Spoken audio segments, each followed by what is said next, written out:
Irmãos, seguimos então com a série Deus Conosco, o Evangelho de Mateus, e hoje nós falaremos a respeito do pastor rei de Israel. Eu convido você a abrir a sua Bíblia em Mateus capítulo 2, e nós vamos ler do versículo 1 até o versículo 12.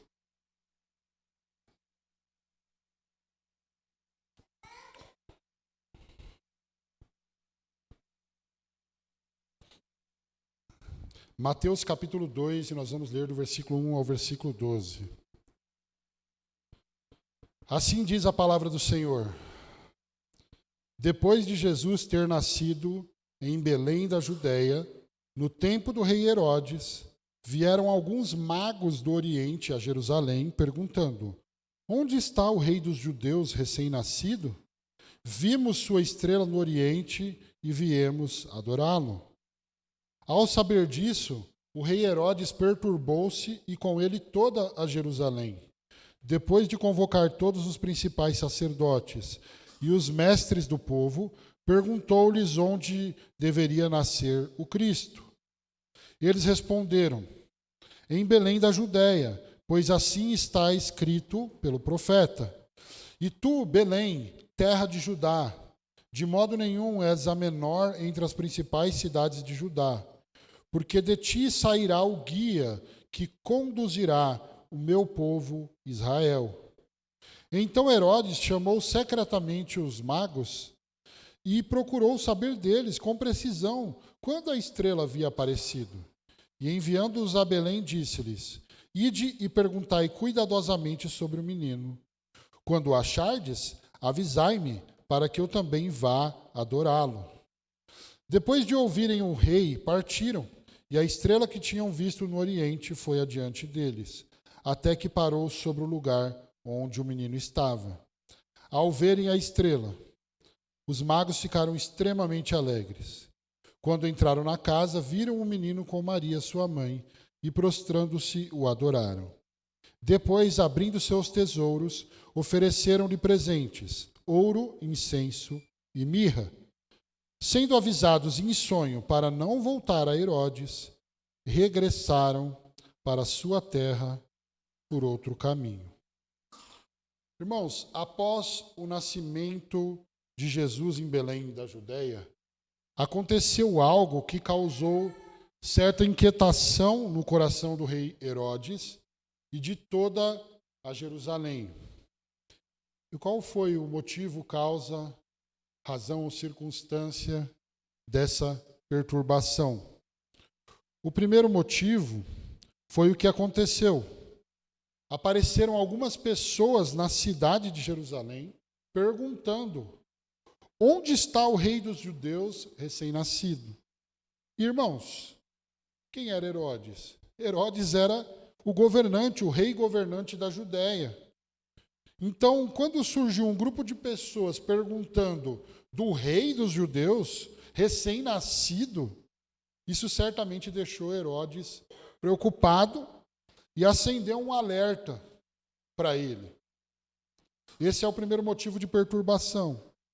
Apareceram pessoas perguntando do rei dos judeus. O segundo motivo da perturbação de Herodes e de Jerusalém foi quem estava perguntando. Olha só, o texto diz: vieram alguns magos do Oriente a Jerusalém. Irmãos, a surpresa é que as pessoas que estavam em busca do chamado rei dos judeus não eram judeus. Antes eles eram magos, pagãos, estrangeiros. A pergunta é: por que magos, pagãos, estrangeiros estavam perguntando do rei dos judeus? Esse é o segundo motivo de perturbação. Há um terceiro motivo aqui. Foi como esses magos souberam do nascimento desse tal rei dos judeus. Olha só, versículo 2. Vimos sua estrela no Oriente. Irmãos, os magos alegaram ter conhecimento do nascimento do rei através da observação dos astros. Neste caso, uma estrela com algum aspecto especial em relação às outras. Então, esses homens, eles eram também astrólogos, que vieram até Jerusalém seguindo uma estrela. Isso, com certeza, para Herodes era para lá de estranho. O pessoal vem perguntando do rei dos judeus, eles são gentios, e eles disseram que vieram guiados por uma estrela. E o quarto motivo da perturbação foi o propósito desses magos, astrólogos pagãos e estrangeiros, porque eles disseram, nós viemos adorá-lo. E desse modo eles estavam falando de alguém que, muito mais do que um bebê, era um verdadeiro rei. E muito mais do que um rei humano, ele era o próprio Deus, e por isso era digno de ser adorado. Estas são, irmãos, as razões da grande perturbação de Herodes e de toda Jerusalém. Mas antes de nós prosseguirmos, eu preciso dizer algumas coisas sobre Herodes, o Grande. Ele era um homem que amava o poder a ponto de estar disposto a qualquer ato de violência para proteger a sua posição política. Só para que vocês tenham uma ideia, há fontes que dizem que Herodes matou seus próprios filhos para que eles não ameaçassem o governo dele. Ou seja, nós estamos falando de um homem tirano, nós estamos falando de um homem invejoso e nós estamos falando de um homem cruel, que tratava dessa forma toda e qualquer pessoa que aspirasse o seu trono ou que parecesse uma ameaça para ele.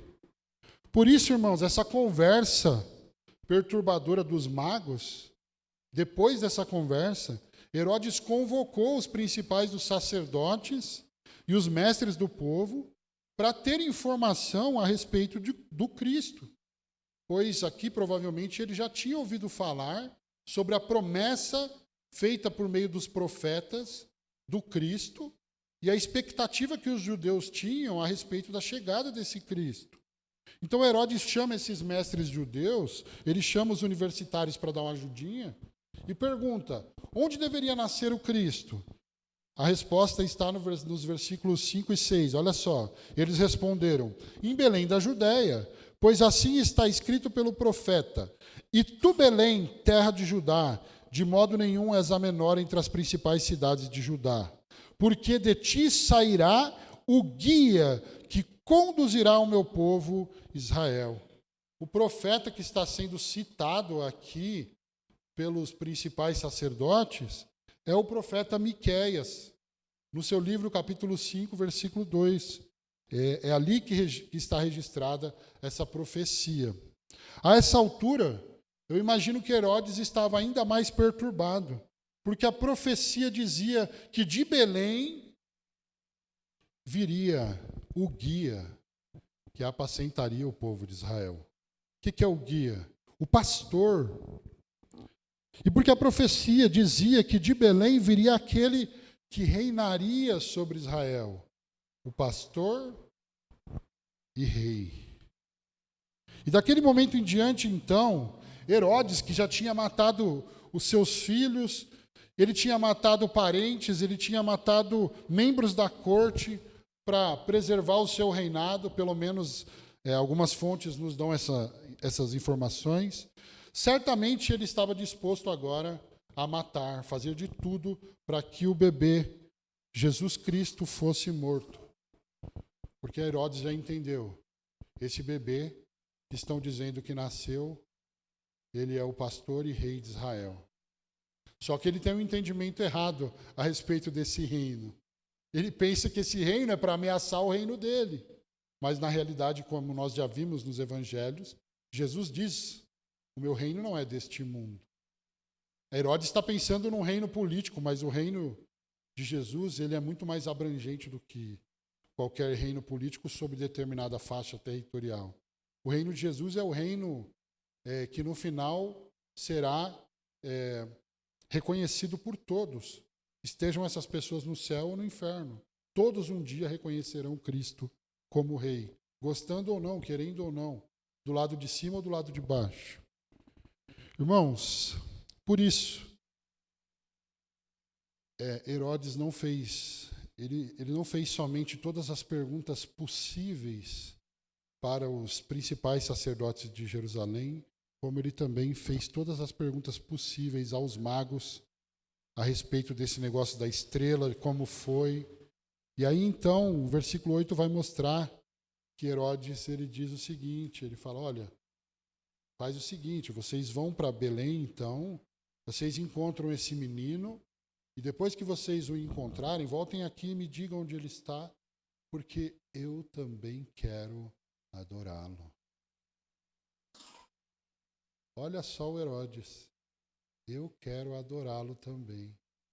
Enquanto, na verdade, o que ele esperava? É matar logo esse menino, para que qualquer esperança, se o menino beber, já tem gente se prostrando diante dele, se beber, já tem gente vindo de outras nações para adorá-lo, Herodes não pensa duas vezes.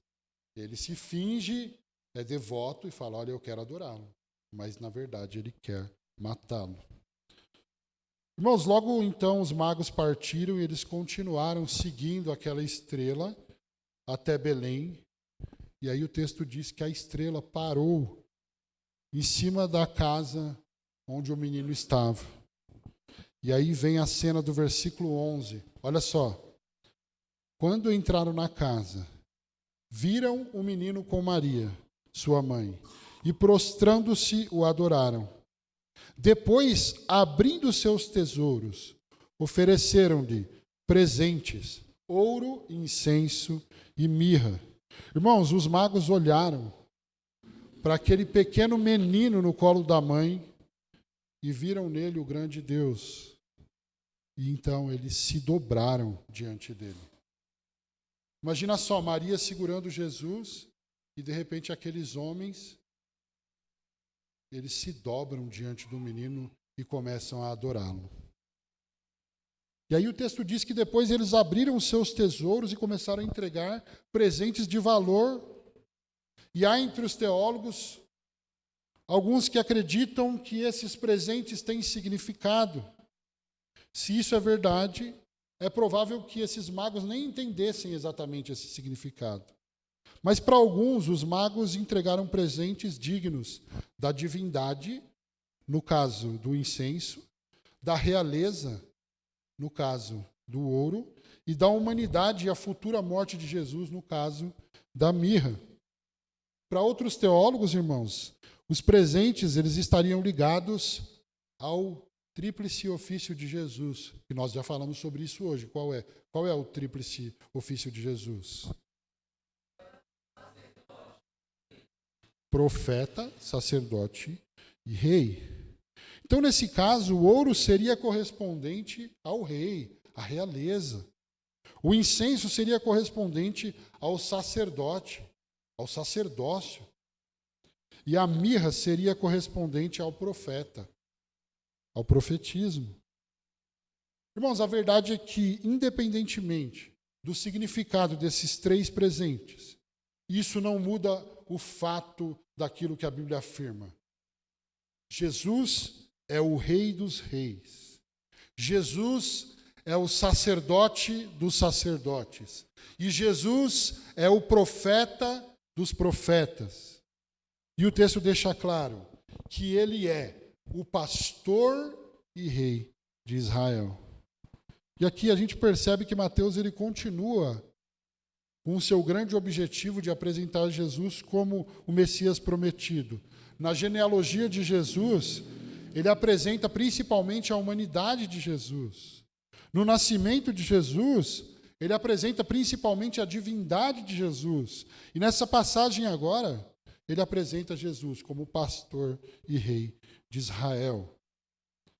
E, irmãos, se Davi foi o pastor e rei de Israel, que embora fosse segundo o coração de Deus, como diz a Bíblia, ele pecou contra o Senhor.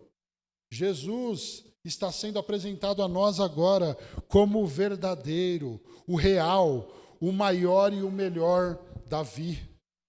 Ele é o sumo pastor que sustenta e guia o seu povo.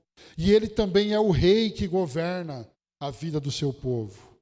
Portanto, irmãos, a Jesus Cristo seja a honra, a glória, o louvor e toda adoração nos céus, na terra e debaixo da terra. Como diz a música que nós cantamos aqui alguns domingos. Amém, amém, desde sempre e além.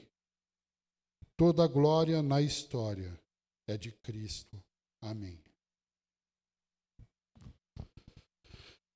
E essa perícope, o que é a perícope? É um trecho, uma unidade textual completa. Ela termina com Deus avisando os magos, através de sonho, para que eles não voltassem para Herodes. E aí eles foram para outro caminho. E a vida de Jesus e da sua família, assim, foram preservadas.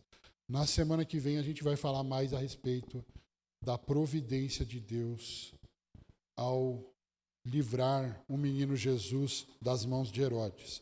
Esse não é muito o nosso foco aqui hoje. Mas a pergunta é, o que nós podemos aprender com esse texto? Eu quero trazer duas aplicações. A primeira, em primeiro lugar, eu quero dizer algo sobre os magos. Sobre os magos, nós aprendemos que o reino de Deus não é concedido por nacionalidade, mas pela graça de Deus. Irmãos, na genealogia de Jesus, nós já vimos a inclusão de mulheres estrangeiras. 2 cananeias, Tamar e Raabe, e uma moabita, que é Ruth. Agora Mateus nos conta que a estrela do rei dos judeus não apareceu para os judeus e nem para os religiosos da época, mas a estrela apareceu para estrangeiros. A estrela apareceu para magos, para pagãos, para astrólogos, gente que normalmente era desprezada pelo povo judeu. E curiosamente, irmãos, a profecia de Miqueias 5:2 dizia que Jesus seria o guia de Israel. Só que logo em seguida, assim como Deus que guiou Israel no tempo do deserto, da peregrinação, através de uma nuvem durante o dia, uma nuvem que se movia, e quando a nuvem se movia, Israel também seguia a nuvem. E também durante a noite, uma coluna de fogo ia diante do povo, e o povo a seguia e era protegido do frio por ela. Da mesma forma que Deus guiou Israel no deserto, sendo Jesus chamado guia de Israel nessa passagem, nós vemos agora os magos, que não são judeus, sendo guiados por uma estrela no céu. E da mesma forma que a nuvem parava exatamente onde Israel deveria parar, a Bíblia diz que a estrela parou exatamente na casa, em cima da casa onde Jesus estava. Olha só. Parece que Mateus está antecipando uma das principais mensagens do seu livro escrito para judeus. Ele é o rei, pastor de Israel, sim, mas Deus está fazendo um novo Israel. O que eu quero dizer com isso? O Senhor não veio fazer um povo apenas com pessoas da nacionalidade judaica, mas Ele também veio para salvar os gentios, aqueles que não são judeus. Porque Deus não concede salvação por causa da nossa nacionalidade. Deus não concede salvação baseado na nossa raça ou estirpe. Na verdade, Ele nos salva por causa da sua graça e amor soberano. Deus veio fazer um novo Israel, formado de pessoas de todos os povos, raças, línguas e nações. Então, irmãos, os magos nesse texto, eles nos representam e nos lembram quem nós éramos quando nós não tínhamos Deus. Porque Efésios 2, 11 ao 13, vai dizer o seguinte, olha só, lembrai-vos de que no passado, vós, gentios por natureza, quem éramos nós? Nós éramos chamados de incircuncisão pelos que se chamam circuncisão, feita pela mão de homens. Naquele tempo, como que era a nossa condição? Vocês estavam sem Cristo. Essa era a nossa condição, sem Cristo, separados da comunidade de Israel. Quem nós éramos? Estranhos às alianças da promessa, sem esperança, sem Deus no mundo. Irmão, soma tudo isso. Olha só, nós éramos chamados incircuncisos. Nós estávamos sem Cristo. Nós estávamos separados da comunidade de Israel. Nós éramos estranhos às alianças da promessa. Nós estávamos sem esperança. Nós estávamos sem Deus no mundo. Mas o texto diz que agora em Cristo Jesus, vocês que estavam longe antes, agora vocês chegaram perto por causa do sangue de Jesus. Quando o Senhor escolhe se revelar a magos, ao invés de aos judeus, um recado está sendo dado. Que aqueles que não são judeus, que estavam completamente separados dele, encontrariam um caminho para poder chegar até o Pai. E nós fazíamos parte disso. Você é judeu? Não, nós somos gentios. Meus irmãos, assim como no caso dos magos e a estrela, se não fosse a graça de Deus pelo poder do Espírito manifesto através da pregação da palavra, a fazer o Evangelho de Cristo brilhar aos nossos olhos, nós ainda estaríamos cegos, sem Deus, sem esperança. Nós ainda seríamos estranhos. Irmãos, tal como aquela estrela conduziu os magos até aquele bebê, o Evangelho de Jesus Cristo, o Evangelho nos conduziu até Cristo. E o que nós fazemos agora?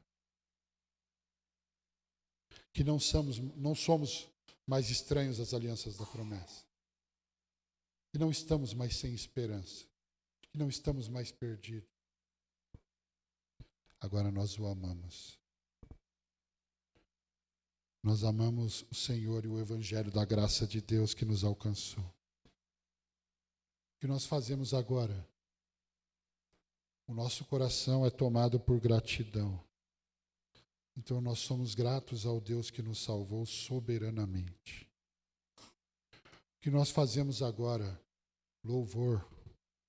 Nós louvamos e elogiamos para sempre a gloriosa graça do Senhor, que mudou o nosso cenário e nos transportou do reino das trevas para o reino do seu Filho amado, em quem nós temos a redenção.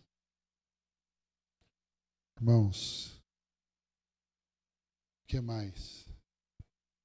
Adoração. Essa notícia que nós estamos pregando aqui hoje deve nos levar à mesma atitude daqueles magos, dobrar os nossos joelhos diante de Deus.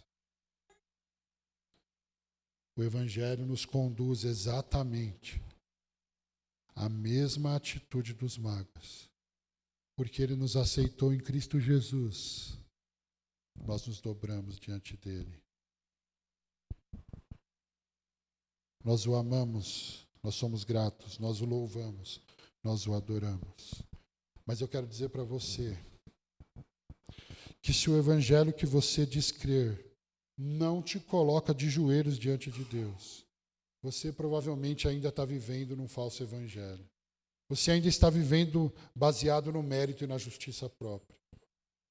O Evangelho de Jesus Cristo nos coloca de joelhos diante de Deus. Porque o reino de Deus, irmãos, ele não é concedido por mérito, nem por religiosidade, nem por nacionalidade, nem por você ser judeu ou gentil, mas somente, única e exclusivamente pela graça de Deus. E Mateus vai reverberar essa mensagem ao longo do seu evangelho, a ponto de, no capítulo 8, versículos 11 e 12, ele dizer: também vos digo que muitos virão do Oriente e do Ocidente e se assentarão à mesa de Abraão, Isaque e Jacó, no reino do céu. mas os cidadãos do reino serão lançados nas trevas exteriores. Ali haverá choro e ranger de dentes. Gente, olha o que Mateus está falando mais para frente. Muitos virão do Oriente. De onde vieram esses magos?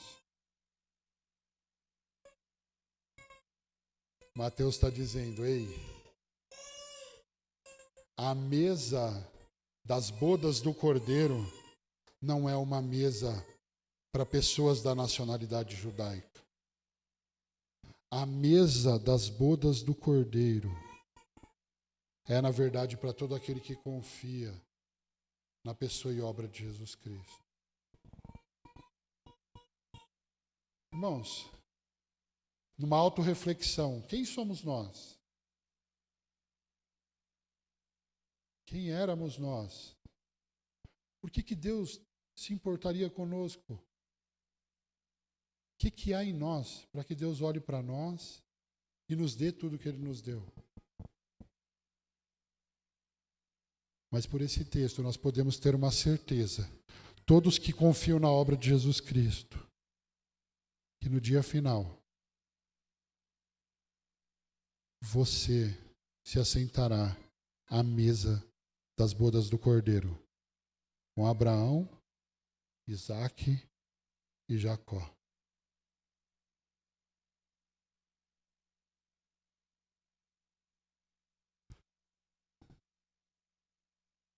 Os magos vindo do Oriente não são uma informação sem relevância. Os magos representam a mim e a você. E observe aqui, irmãos, que nesse texto, aqueles que são chamados cidadãos do reino, no caso os judeus, Mateus vai dizer, eles são excluídos, enquanto muitos gentios são incluídos nessa mesa. E aqui fica o alerta para a gente passar para a segunda aplicação. Cuidado. Você que pensa que está seguro porque nasceu na igreja, porque é filho de crente, porque é batizado, porque observa práticas religiosas, porque canta, porque prega, porque conhece doutrinas, mas não vive o Evangelho. O texto diz, os judeus, muitos deles serão lançados nas trevas exteriores. Se você ainda não vive o Evangelho, se tudo isso para você hoje foi apenas religiosidade, eu quero dizer para você hoje, nesta manhã, olhe para a cruz, apegue-se à graça de Deus, confesse seus pecados a Ele e produza frutos dignos de arrependimento. A salvação, ela produz frutos, ela não nos deixa estagnados, mas ela produz maturidade e santificação gradual. A gente é transformado por essa graça.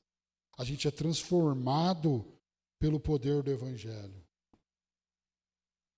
Se não há qualquer transformação, não houve salvação.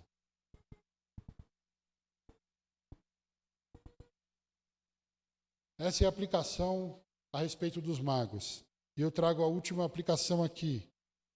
Em segundo lugar, sobre Herodes. Aprendemos que o coração humano é resistente ao reino de Deus e o vê como concorrente. Quando Herodes ficou sabendo do rei dos judeus, ele ficou inquieto.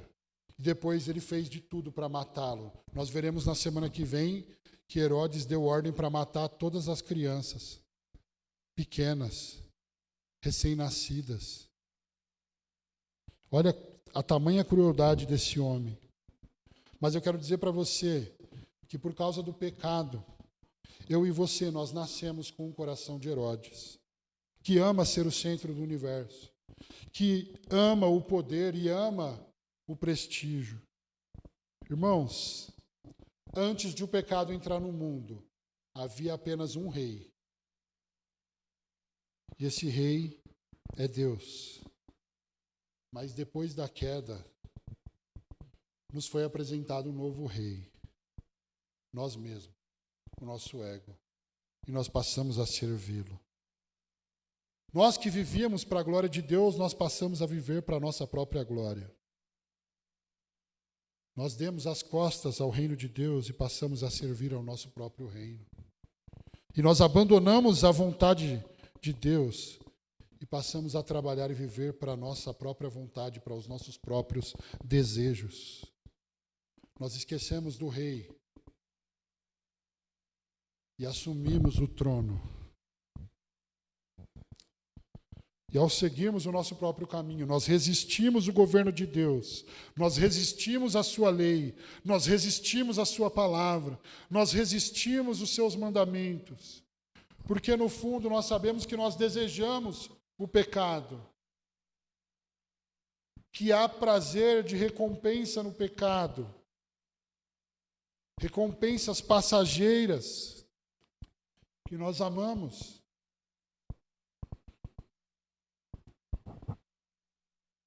E veja se não tem um rei Herodes em nós. Porque nós sabemos que nós devemos obedecer a Deus, mas nós não obedecemos. Porque nós sabemos que nós precisamos viver pela palavra, mas nós não lemos. Ou não ouvimos. Nós sabemos que nós devemos orar, mas nós passamos uma vida inteira sem falar com Deus. Sabemos que devemos perdoar, mas muitas vezes preferimos alimentar mágoas. Nós sabemos que nós precisamos nos esforçar para o amadurecimento na fé, para a santificação, mas nós permanecemos estagnados. Nós sabemos que nós devemos priorizar o que é eterno, mas nós passamos a maior parte do tempo correndo atrás de coisas passageiras deste mundo e que não têm valor algum.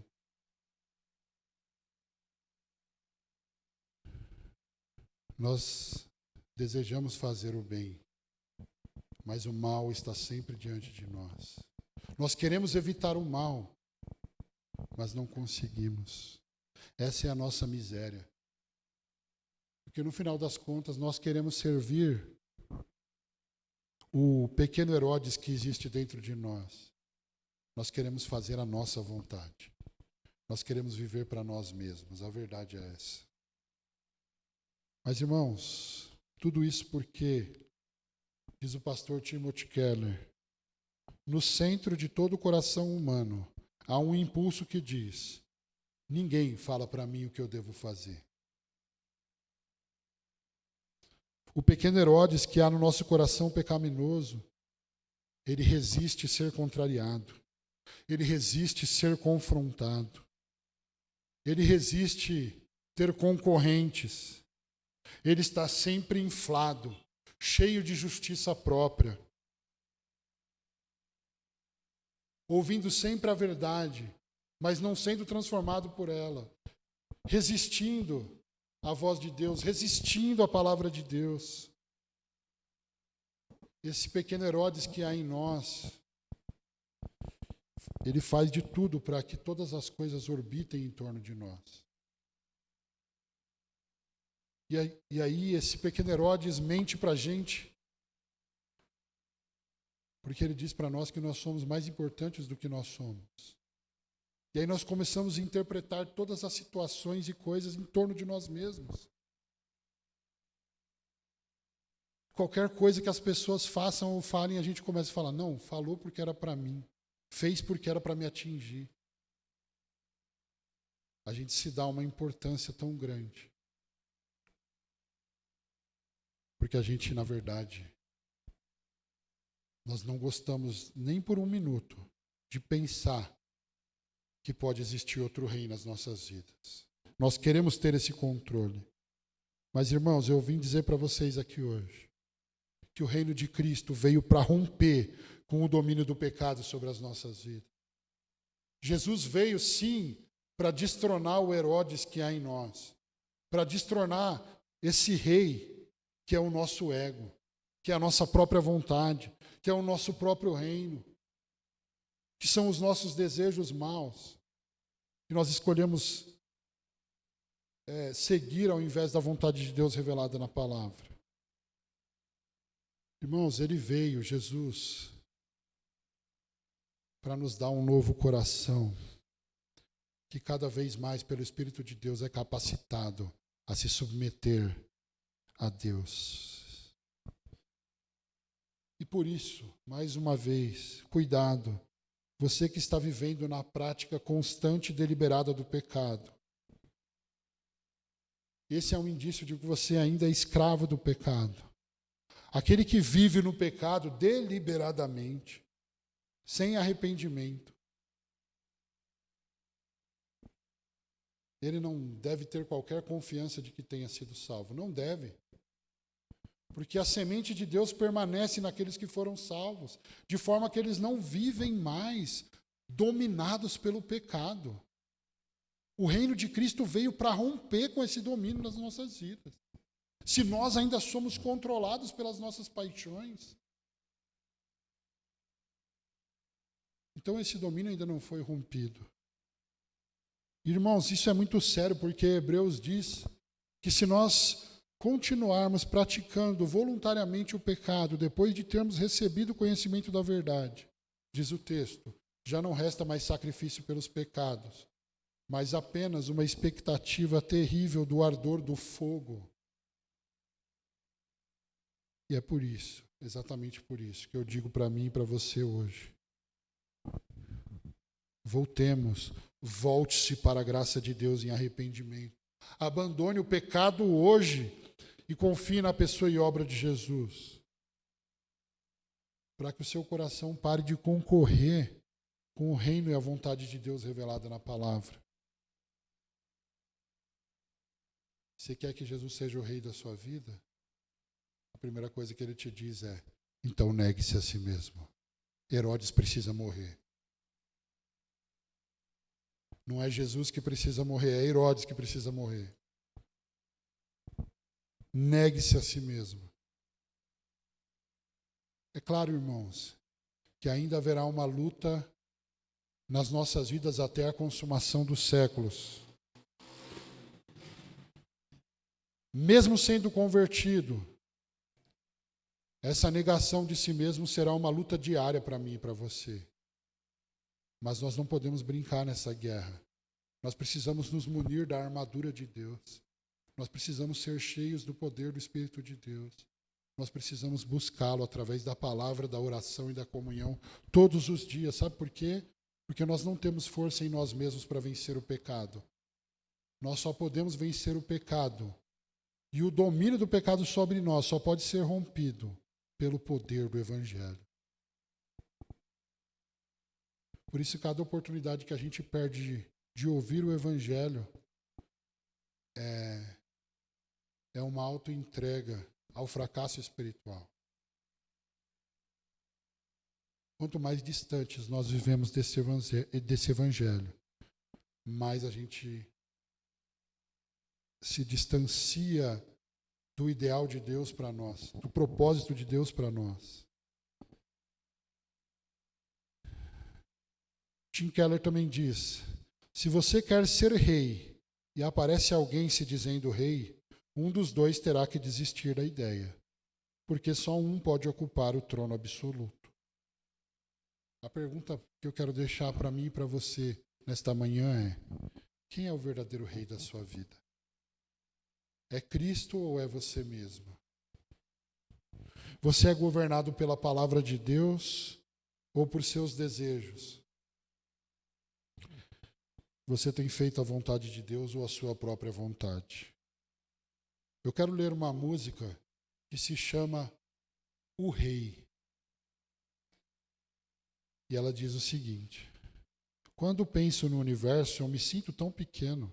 Quando olho meu inverso, por segundos me condeno. Ergueu o seu castelo, construiu o seu império, acumulou riquezas, mas perdeu sua princesa. Pensava ter todo o poder, o seu desejo era uma ordem. Agora, prestes a morrer, sabe que é apenas mais um homem. O refrão diz: o rei precisa de um rei, com letra maiúscula. Se ajoelhar perante alguém, grandes são os que assumem sua fraqueza. E aí, nessas duas próximas linhas, a música vai destacar o pensamento autossuficiente humano, que diz: quem é o rei, de quem é a glória? Se fomos nós homens que fizemos a história. E aí vem a mesma resposta. Ergueu o seu castelo, construiu o seu império, acumulou riquezas, mas perdeu sua princesa. Pensava ter todo o poder, o seu desejo era uma ordem. Agora prestes a morrer, sabe que é apenas mais um homem. O rei, com letra minúscula, precisa de um rei, com letra maiúscula, se ajoelhar perante alguém. Grandes são os que assumem a sua fraqueza. Meus irmãos, no final da vida,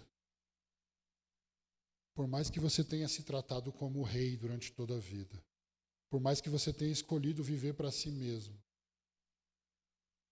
todos nós precisaremos de um rei no final.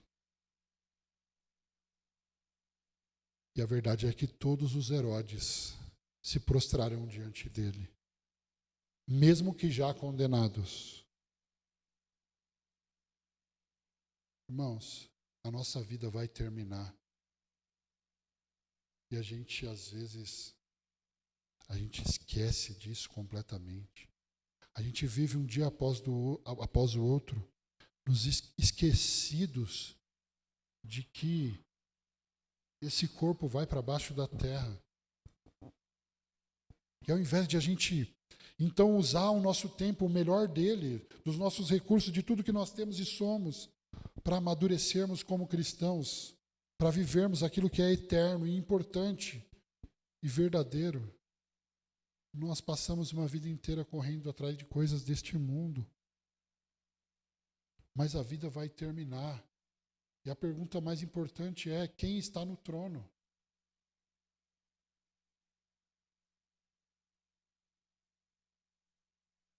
Existem dois tipos de pessoa, então. Aquelas que, como os magos, vão seguir a estrela, serão orientadas pelo Evangelho, conduzidas até o menino Jesus e se prostrarão diante dele. E lutarão todos os dias em torno dessa graça preciosa para crescerem como discípulos de Jesus. E o outro grupo de pessoas são aqueles que escolheram viver para si mesmos como Herodes. E no dia final, dobrarão os joelhos, mas estarão condenados. Porque todo joelho se dobrará, todo. Muitas pessoas dobrarão o joelho no inferno, dizendo: Jesus Cristo é o Senhor. Mais tarde demais. Não por uma ausência de Deus, Deus está presente, mas apenas na forma do juízo. Nesta manhã, irmãos, o que nós precisamos fazer é exatamente o que os magos fizeram. Ajoelhar diante do pastor rei de Israel, do novo Israel, que é feito de judeus e gentios, e nos submetermos a ele. Ele é o rei que nós precisamos. E no final, você pode ter certeza que você vai precisar dele. Na verdade, em todo momento, em toda jornada. Eu quero encerrar lendo 1 de Pedro 2, 24 e 25, que diz: Ele mesmo levou nossos pecados em seu corpo sobre o madeiro, para que, mortos para os pecados, pudéssemos viver para a justiça. Pelas suas feridas fostes sarados, porque vocês viviam como ovelhas desgarradas, mas agora vocês retornaram ao pastor e bispo da vossa alma. Meus irmãos, o que Deus quer de nós hoje, através deste sermão, que nós retornemos ao pastor e rei das nossas vidas. Olhe para a cruz, volte-se para Cristo, confie nele. Dobre-se diante do menino de Belém. Ele é a nossa única esperança de salvação. Feche os seus olhos, Pai. Obrigado por esta palavra. E obrigado porque o Senhor nos traz essa boa nova através desse texto.